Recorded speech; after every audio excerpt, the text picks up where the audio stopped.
గన్నవరం మాజీ MLA Vallabhaneni Vamsi arrest అయి జైల్లో ఉన్నటువంటి నేపథ్యంలో జైల్లో వల్లభనేని వంశీకి ప్రాణహాని ఉంది అంటూ వైఎస్ఆర్సీపీ నేతలు ఇప్పుడు ఆ అంశాన్ని తెర మీదకి తీసుకొస్తున్నటువంటి నేపథ్యంలో నిజంగా అసలు జైల్లో వల్లభనేని వంశీకి ప్రాణహాని ఉందా, ఏం జరగబోతుంది అనేది మనం పూర్తి స్థాయిలో విశ్లేషణ చేసుకుందాం. ప్రస్తుతం మనతో పాటు ఉన్నారు ప్రముఖ రాజకీయ విశ్లేషకులు, ప్రముఖ సీనియర్ జర్నలిస్ట్ సిఎస్ రావు గారు. సార్తో మాట్లాడు. సార్ నమస్తే సార్. నమస్తే సార్, వల్లభనేని వంశీ అరెస్ట్ అయ్యి జైల్లో ఉన్నటువంటి నేపథ్యంలో జైల్లో వల్లభనేని వంశీకి ప్రాణహాని ఉంది అంటూ ఇప్పుడు వైఎస్ఆర్సీపీ నాయకులు ఆ అంశాన్ని తెర మీదకి తీసుకొస్తూ ఉన్నారు. ఏంటి ఆ అంశాన్ని వైకాపా నాయకులు ఇప్పుడు తెర మీదకి తీసుకురావడం వెనక కారణం ఏంటి? నిజంగా వల్లభనేని వంశీకి ప్రాణహాని ఉందా జైల్లో అంటే ఏం చెప్తారు? ఇప్పుడు అనుమానం పెనుబోతూ అంటారు సామెత. వల్లభనేని వంశీని జైల్లో ఏదైనా చేస్తారేమో, ఆయనకి ప్రాణభయం ఉంది అనేది వైఎస్ఆర్ కాంగ్రెస్ పార్టీలో ఉండేటువంటి కొంతమంది లీడర్లు అనుమానం వ్యక్తం చేస్తున్నారు. అయితే ఇక్కడే కరెక్ట్ గా ఆలోచించాలి.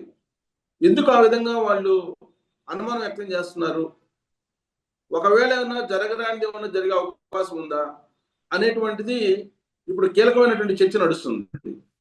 ఎందుకనంటే మనం ఆంధ్రప్రదేశ్ లో జరిగినటువంటి కీలకమైనటువంటి కొన్ని సంఘటనలు కనుక మనం రివీల్ చేసుకుంటే, అవలోకన చేసుకుంటే, వాటిల్లో ఒకటి బాగా ప్రాచుర్యం పొందింది వివేకానంద రెడ్డి గారి మర్డర్ కేసు.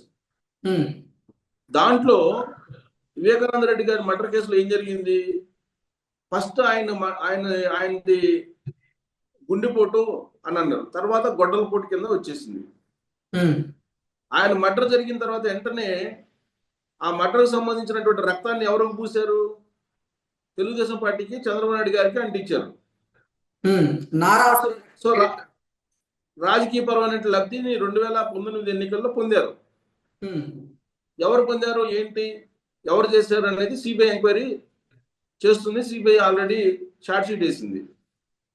ఇక రెండో కేసు వచ్చేసి కోడికత్తి, అంటే పాపులర్ అయిన కేసులు చెప్తున్నాను నేను. కోడికత్తి కేసు శ్రీనివాస్ అనేటువంటి దళిత పిల్లాడు. కోడికత్తి కేసులో అతను నిందితుడు అని చెప్పేసి ఎన్ఐఏ, నేషనల్ ఇన్వెస్టిగేషన్ ఏజెన్సీ, అతను అరెస్ట్ చేసింది. అరెస్ట్ చేసి అతను జైల్లో పెట్టింది. దాదాపు 5 సంవత్సరాల పైగా ఉన్నాడు. మరి ఎవరైతే తన మీద అత్యాచారం జరిగింది అని చెప్పారో అతను కోర్టుకైతే అటెండ్ కావాలి కదా, కోర్టుకి అటెండ్ కాల.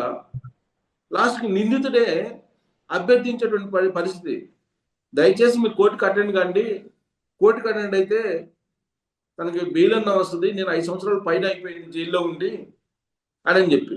ఇప్పుడు టెర్రరిస్టులకు కూడా 5 సంవత్సరాలు జైలు శిక్ష ఉంటుందేమో, అంటే టెర్రరిస్టులకు కూడా బెయిల్ వస్తుంది కొన్ని సందర్భాల్లో. 5 సంవత్సరాలు పైగా కోడికత్తి సీను జైల్లో ఉన్నాడు. ఈ మధ్యన బయటకు వచ్చాడు. ఎందుకు? నిందితుడు ఇప్పటి వరకు జైలుకి అటెండ్ కాలేదు, కనీసం ఈ కేసుకు సంబంధించినటువంటి వాదనలు కూడా వినిపించడానికి రాలేదు వాళ్ళ తరఫున, కాబట్టి నాకు బెయిల్ ఇవ్వండి అంటే ఇచ్చారు ఈ మధ్యకాలంలో. మరి ఎందుకు రాలేదు అనే దాని మీద చర్చ జరుగుతుంది. తర్వాత కోడికత్తి అయిపోయిన తర్వాత లేటెస్ట్ గా జరిగింది ఏంది?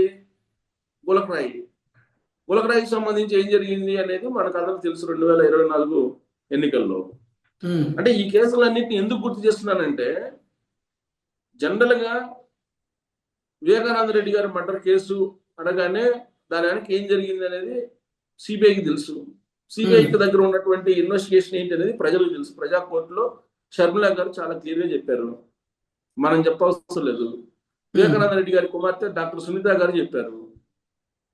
సరే, విజయమ్మ గారు ఈ మధ్యకాలంలో ప్రత్యక్షంగా కాకపోయినా పరోక్షంగా ఆ ఎపిసోడ్కి సంబంధించినటువంటి అంశాన్ని చెప్పారు. ఇది ప్యూర్గా పొలిటికల్ మర్డర్ అని చెప్పేసి షర్మిల గారు చెప్పారు. అంటే పైగా ఆ కేసులో సంబంధించి సాక్షులు ఎవరైనా ఉన్నారంటే సాక్షులు ఒక్కోళ్ళు చనిపోతున్నారు, అనుమానాస్పద స్థితిలో మరణిస్తున్నారు, చనిపోతున్నారు. దస్తగిరి ఏమంటున్నాడు క్లియర్ గా? అతను అప్రూవ్ గా మారాడు, ఎవరు చంపారో చెప్తున్నాడు దస్తగిరి. సో ఇవన్నీ అంటే ఒక మర్డర్ కేసు, దానికి పొలిటికల్ రంగు ఎలా అంటుకుంది అనేది మన అందరికీ తెలుసు. ఉమ్, మరి ఇప్పుడు వల్లభనేని వంశీకి సంబంధించినటువంటి కేసు, వల్లభనేని వంశీ జైల్లో ఉన్నప్పుడు ఆయన ప్రాణానికి హాని ఉంది అని చెప్తుంటే గుర్తొచ్చేది ఏంటి? పరిటాల రవి కేసులో మొద్దుసీను, ఆ తర్వాత జరిగినటువంటి సంఘటనలు ఇవన్నీ గుర్తొస్తున్నాయి కదా ఉమ్, సహజంగా. ఇప్పుడు ఎవరో మామూలు వాళ్ళు అనుమానం వ్యక్తం చేస్తే ఓకే. ఇప్పుడు చంద్రబాబు నాయుడు గారు రాజమండ్రి సెంట్రల్ జైల్లోకి వెళ్ళినప్పుడు ఆయన ప్రాణానికి భయం ఉందని చెప్పి కుటుంబ సభ్యులు ఆందోళన వ్యక్తం చేశారు. ఉమ్, ఎందుకు వ్యక్తం చేశారంటే అక్కడ ఉండేటువంటి పరిణామాలు, డ్రోన్స్ ఎగరేశారు, అక్కడ ఉండేటువంటి బ్యారక్ లో కొన్ని కెమెరాలు పెట్టి షూట్ చేశారు. తర్వాత అక్కడ ఉండేటువంటి జైలు సిబ్బంది కొంతమంది వ్యవహరించినటువంటి తీరు, ఇవన్నీ అప్పట్లో అనుమానం వ్యక్తం చేయడానికి కనిపించినటువంటి ఆధారాలు. కానీ ఇప్పుడు వల్లభనేని వంశీ జైలుకి వెళ్ళాడు, జైల్లో అధికారులనే ఆయనేమో ధిక్కరిస్తున్నాడు, జైలు అధికారులనే ప్రశ్నిస్తున్నాడు, జైలు అధికారులనే నిలదీస్తున్నాడు. సౌకర్యాలు కావాలి, మీ అంతు చూస్తామని చెప్పేసి, లేదంటే మళ్ళీ మేము అధికారంలోకి వస్తాం, మీ అంతు చూస్తామని చెప్పి. బయట ఉండేటువంటి వైఎస్ఆర్ కాంగ్రెస్ పార్టీ నాయకులు కూడా అదే చెప్తున్నారు. మేము డైరీ రాసుకుంటాము, ప్రతి ఒక్కరు డైరీ రాసుకుంటున్నారు, ప్రజలు కూడా ఆ డైరీలో అన్ని పేర్లు ఉంటాయి, మేము అధికారంలోకి వచ్చిన తర్వాత మీ అంతు చూస్తామని చెప్పి బెదిరిస్తున్నారు అందరూ, ఇంక్లూడింగ్ జగన్మోహన్ రెడ్డి గారు కూడా చెప్తున్నారు కదా, సప్త సముద్రాలు అవతల ఉన్నా కానీ మిమ్మల్ని వదిలిపెట్టేది లేదని. సో ఆ విధంగా బెదిరిస్తున్నటువంటి పరిస్థితుల్లో ఎవరు చంపుతారు? ప్రాణభయం ఉందంటే ఎవరు చంపే అవకాశం ఉంది? జైల్లో ఆయన్ని ఆయనే బెదిరిస్తున్నప్పుడు ఎవరో వచ్చేసి చంపేటువంటి పరిస్థితి ఉంటుందా అని ప్రశ్న వేసుకుంటే మరి అలాంటి సిచ్యువేషన్ కనపడుతుందా? లేదు కదా. కాకపోతే ఇక్కడ పొలిటికల్ కోణంలో గత సంఘటనలు కనుక మనం తీసుకుంటే, ఒకవేళ వల్లభనేని వంశీ ప్రాణభయం ఉంది అని చెప్పి వీళ్ళే కొంతమంది ఎలివేట్ చేస్తున్నారంటే బహుశా ఆ దిశగా ఏమన్నా అడుగులు ఏమన్నా పడతాయా అనేటువంటి అనుమానం ఇప్పుడు తెలుగుదేశం పార్టీలో కలుగుతుంది. అంటే వైఎస్ఆర్సీపీ వాళ్ళే వల్లభనేని వంశీకి ఏదైనా ప్రాణం పెట్టేలాగా పౌరులు ఎదుగుతున్నారంట. అలాంటి అనుమానాన్ని ఇప్పుడు చంద్రబాబు నాయుడు గారు కూడా ఎక్స్ప్రెస్ చేశారు కదా నిన్న మీ రివ్యూ మీటింగ్ లో. చాలా క్లియర్ గా ఆయన ఏం చెప్పారని అంటే, వ్యవస్థీకృత నేరాలు చేసేటువంటి వాళ్ళు రాజకీయాల్లో ఉండడానికి లేదు. వీళ్ళు ఆర్గనైజ్డ్ క్రైమ్ చేయడానికి అలవాటు పడ్డారు. ఇలాంటి వాళ్ళతోటి చాలా ప్రమాదం, జాగ్రత్తగా ఉండాలని చెప్పి ఆంధ్రప్రదేశ్ సమాజానికి చంద్రబాబు గారు చెప్పారు. ఇప్పుడు వైఎస్ఆర్సీపీ నేతలు గనక వల్లభనేని వంశీకి ప్రాణహాని తలపెడితే వాళ్ళకు వచ్చేటువంటి లాభం ఏంటంటారు? ఇప్పుడు లాభ నష్టాలు కాదు. ఇప్పుడు వల్లభనేని వంశీకి ప్రాణహాని ఉందని చెప్పి ఒక అభిప్రాయాన్ని బలంగా వినిపిస్తున్నారు సమాజానికి, వైఎస్ఆర్ కాంగ్రెస్ పార్టీలో ఉండేటువంటి కొంతమంది లీడర్లు. ఇప్పుడు ఎందుకు ప్రాణహాని ఉంది, ఎవరు ప్రాణహాని తలపెడతారనేది వాళ్ళు చెప్పాలి కదా. ఇప్పుడు గతంలో చంద్రబాబు నాయుడు గారు ప్రాణహాని ఉంది అనే రాజమండ్రి సెంట్రల్ జైల్లోకి వెళ్ళినప్పుడు ఆ మాట అన్నారంటే దానికి కొన్ని సింటమ్స్, కొన్ని ఉదాహరణలు చెప్పారు కదా. ఉదాహరణలు ఏముంది? ఇప్పుడు అక్కడ డ్రోన్స్ ఎగరేయటం అవన్నీ జరిగాయి కదా. అంటే ఇప్పుడు వల్లభనేని వంశీకి వైసీపీ వాళ్ళే పెట్టి అది తెలుగుదేశం పార్టీ మీద వేసేటువంటి ప్రయత్నం ఏదో జరుగుతుందంటారా? ఇప్పుడు అదే అనుమానం ప్రభుత్వంలో ఉంది. చంద్రబాబు నాయుడు గారు రివ్యూ మీటింగ్ లో కూడా అదే చెప్తున్నారు కదా. ఆర్గనైజ్డ్ క్రైమ్ కి అలవాటు పడ్డారు కొంతమంది, వాళ్ళతో జాగ్రత్తగా ఉండాలి. ఆర్గనైజ్డ్ క్రైమ్ కి అలవాటు పడి రాష్ట్రంలో అరాచకాలు చేస్తున్నారు, అలాగే సైకోలుగా వ్యవహరిస్తున్నారు, గంజాయి, డ్రగ్స్ వీటన్నిటిని అలవాటు చేసేసి నేరగాలుగా మార్చేశారు కొంతమందిని గతంలో ప్రభుత్వం అని చెప్పి నేను చెప్పడం కాదు కదా, మీరు నేను చర్చించుకోవడం కాదు. చంద్రబాబు నాయుడు గారు ముఖ్యమంత్రి హోదాలో రివ్యూ మీటింగ్ లో చెప్పారు. కాబట్టి ఈ రాష్ట్రాన్ని కాపాడుకోవాలి అని అంటే కనుక ఈ వ్యవస్థీకృత నేరాలకు, ఆర్గనైజ్డ్ క్రైమ్ చేసేటువంటి వాళ్ళని ఏర్పారేయాలి అని అంటున్నారు. అంటే ఆర్గనైజ్డ్ క్రైమ్ ఎవరు చేస్తారు? ఆర్గనైజ్డ్ క్రైమ్ అనే వాళ్ళు ఎవరు చేస్తారు? ఇప్పుడు వివేకానంద రెడ్డి గారి మర్డర్ అనేది ఆర్గనైజ్డా కాదా? మరి దాన్ని దృష్టిలో పెట్టుకుని చంద్రబాబు నాయుడు గారు ఏమంటున్నారు? ఆర్గనైజ్డ్ క్రైమ్ అంటున్నారు. ఆర్గనైజ్డ్ క్రైమ్ చేసేటువంటి వాళ్ళని రాష్ట్రం నుంచి, రాజకీయాల నుంచి పంపించేసేయాలని. రాజకీయాల నుంచి పంపించకపోతే చాలా ప్రమాదం ఆంధ్రప్రదేశ్ రాష్ట్రానికి అని చెప్పి ఆయన చెప్తున్నారు. ఏ సందర్భంలో చెప్పారు అనంటే వల్లభనేని వంశీ అరెస్ట్ అయినటువంటి రోజే చెప్పారు. అరెస్ట్ అయినటువంటి రోజే ఆయన రివ్యూ మీటింగ్ లో ఆ మాట చెప్పారు. హోంశాఖ మంత్రి అనిత గారు ఏం చెప్తున్నారు? ఖచ్చితంగా ఆధారాలతో సహా మేము అరెస్ట్ చేశాము, దీంట్లో రాజకీయ కక్షలు ఏమి లేవు అని చెప్తున్నారు. ఉమ్, సత్యవర్ధన్ అనే అతన్ని అరెస్ట్ చేశారు వీళ్ళు. అరెస్ట్ చేసిన కారణంగా వాళ్ళ కుటుంబ సభ్యులు అందరిని అరెస్ట్ చేశారు. 4 రోజుల పాటు ఫామ్ హౌస్ లో పెట్టారు. దానికి సంబంధించిన పూర్తి ఆధారాలు ఉన్నాయి కాబట్టి మేము అరెస్ట్ చేశాము.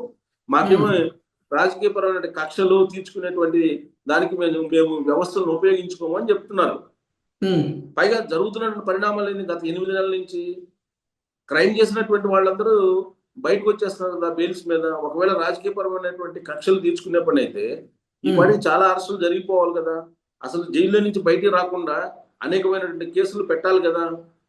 ఓకే. గతంలో జరిగినటువంటి మనం కేసులను తీసుకుంటే, ఇప్పుడు ఆ రోజు సోషల్ మీడియాలో పోస్టులు పెట్టినటువంటి వాళ్ళని కూడా కేసుల మీద కేసులు పెట్టి జైలు నుంచి బయటకు రాకుండా చేశారు కదా. అనేకమైనటువంటి కేసులు పెట్టారు కదా. ఎవరికి అసలు కనీసం జర్నలిస్టులు కూడా ప్రశాంతంగా నిద్రపోనీయకుండా ఒక టెర్రరైజ్ చేశారు కదా. సో అలాంటి సంస్కృతి, అలాంటి వాతావరణం రాష్ట్రంలో ఉండకూడదు అనేది చంద్రబాబు నాయుడు గారు నేను రివ్యూ మీటింగ్ లో చెప్తున్నారు. కాకపోతే ఏంటంటే వ్యవస్థీకృతంగా లేదంటే ఆర్గనైజ్డ్ క్రైమ్ చేసేటువంటి వాళ్ళు ఆంధ్రప్రదేశ్ లో ఉన్నారు. వాళ్ళని ఒక కంట కనిపెట్టి ఉండాలి, లేదంటే లా అండ్ ఆర్డర్ ప్రమాదంలో పడుతుంది, అంతిమంగా రాష్ట్ర అభివృద్ధి మీద దాని ప్రభావం పడుతుంది అని ఆయన ఎక్స్పెక్ట్ చేశారు. అంటే ఇప్పుడు వైఎస్ఆర్ కాంగ్రెస్ పార్టీ వాళ్ళు ఒక బలంగా ఆయన ప్రాణ భయం ఉంది వంశీకి అనేది బలంగా తీసుకెళ్తున్నటువంటి క్రమంలో చంద్రబాబు నాయుడు గారు ఒక అప్రమత్తతని అలర్ట్ చేశారు. పోలీస్ శాఖని అలర్ట్ చేశారు, అలాగే నిఘా వ్యవస్థను అలర్ట్ చేశారు. ఏదైనా జరుగుతుందేమో చూడండి అనేటువంటి ఒక అలర్ట్నెస్ ఇచ్చారు. రాష్ట్రంలో ఆర్గనైజ్డ్ క్రైమ్ కి పాల్పడేటువంటి వాళ్ళు ఉన్నారు, వాళ్ళని కట్టడి చేయండి అని. దాని అర్థం ఏంటి? ఆయన చెప్పింది పరోక్షంగా వైఎస్ఆర్ కాంగ్రెస్ పార్టీ వాళ్ళే బహుశా వల్లభనేని వంశీకి ఏమన్నా ప్రమాదం తలపెడతారేమో, మీ జాగ్రత్తగా ఉండండి, అది ప్రభుత్వం మీద బ్యాడ్ వచ్చేటువంటి అవకాశం ఉంది. గతంలో కూడా వివేకానంద రెడ్డి గారి మర్డర్ కేసుకు సంబంధించిన ఆ మరకలన్నీ కూడా తెలుగుదేశం పార్టీకి అంటించారు, కాబట్టి జాగ్రత్తగా ఉండండి అని చెప్పి నిఘా వ్యవస్థను అప్రమత్తం చేశారు. ఇప్పుడు వాళ్ళు చేస్తున్నటువంటి డిమాండ్ కారణంగా ఆంధ్రప్రదేశ్ ప్రభుత్వం మరింత భద్రతను పెంచింది వల్లభనేని వంశీకి భద్రత భారీగా పెంచి చాలా జాగ్రత్తలు కూడా తీసుకుంటుందని చెప్పి తీసుకోవాలని చెప్పి కూడా ఇప్పుడు హోంశాఖ తాజాగా చెప్తుంది. అందుకే విజయవాడ జైలులోనే పరిమితం చేశారు, నెల్లూరు జైలుకి పంపించుకున్నాం. వాస్తవంగా నెల్లూరు జైలుకి పంపించాలి ఆయన్ని. శుక్రవారం రోజు రిమాండ్ విధించిన తర్వాత నెల్లూరు జైలుకి పంపించాలి. కానీ జడ్జి మొత్తం పరిస్థితుల్ని అర్థం చేసుకొని ప్రభుత్వం వైపు నుంచి వాదనలు విన్న తర్వాత విజయవాడ జైలుకి అతన్ని పరిమితం చేశారు. ఒకవేళ నెల్లూరు జైలుకి పంపిస్తే అక్కడికి మధ్యలో ఏమన్నా జరుగుతుందేమో, సెక్యూరిటీ ప్రాబ్లమ్స్ వస్తాయేమో అనేటువంటి ఉద్దేశంతో ఆయన విజయవాడ జైలుకే పరిమితం చేశారు. అంటే ప్రభుత్వమే ఆయన ప్రాణానికి ఇబ్బంది లేకుండా ఉండేలాగా జాగ్రత్త పడుతుంది. ఇప్పుడు ఒకవేళ వల్లభనేని వంశీకో లేదా కొడాల నానికో ఏదన్నా జరిగింది అనుకోండి, అది ఇమీడియట్ గా ప్రజల్లోకి ఏం వెళ్ళిపోతుంది సంకేతం? తెలుగుదేశం పార్టీ వాళ్ళు రుద్దుతారు, కూటమి ప్రభుత్వం మీద రుద్దేస్తారు. సో అది రాజకీయంగా చాలా భారీ నష్టం జరిగే అవకాశం ఉంది. తర్వాత నిజాలు బయటకు వస్తాయి, ఈ లోపు జరిగే నష్టం జరిగిపోతుంది కదా రాజకీయంగా. కాబట్టి ముందస్తు జాగ్రత్తలు తీసుకుంటుంది ప్రభుత్వం. వైఎస్ఆర్ కాంగ్రెస్ పార్టీ వాళ్ళు కొంతమంది ఆయనకు ప్రాణహాని ఉందని చెప్పి ఏదైతే చెప్తున్నారో దానికి అనుగుణంగా చర్యలు ప్రభుత్వం తీసుకుంటుంది. ఇది జరుగుతున్నటువంటి పరిణామం.